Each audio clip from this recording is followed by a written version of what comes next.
ګرانو کتونکو سلامونه کوم. علب خان شیرپوست تاسو په خدمت کې د عبدالعلي خان سپورټس کمپلیکس نه حاضر یم.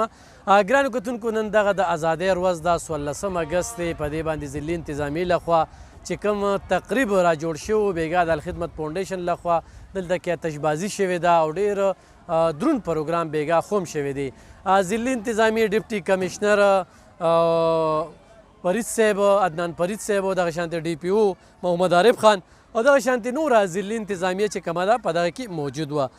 دوی سره د نجي سکولونو، سرکاري سکولونو سټوډنټان راغلي وو، هغوی تقاریر وکړل او د دغه میلمنو نه داد واغسته. تاجران خو هم په دغه کې موجود وو، صحافیان خو هم په دغه کې موجود وو او دغه شانتې نور د مختلفو سوسایټۍ خلکه دغه تقریب ته راغلي وو.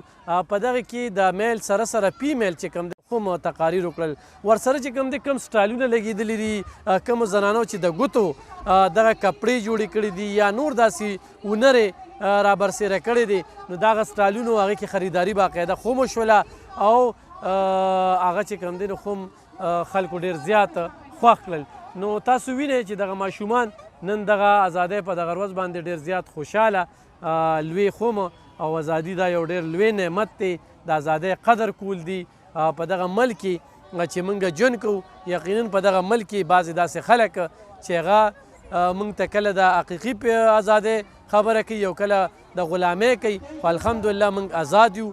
اگر چې دغه ملک کې ګراني ډېره زیاته ده، دغه ملک کې صوبه کې بدامني ډېره زیاته ده، دغه ملک کې سیاسي خلک چې کم دي نو هغه ټیکهداران جوړ شوي دي، هغوی چې کوم انښتې دي او راټولول کوي، نو دغه خبرې شته دی، د دغې نه انکار نشته. او الحمدلله موږ آزاد یو او نن د ازادۍ دا ورځ چې کومه ده دا ښه په دوم دام کې مانځل پکار دي.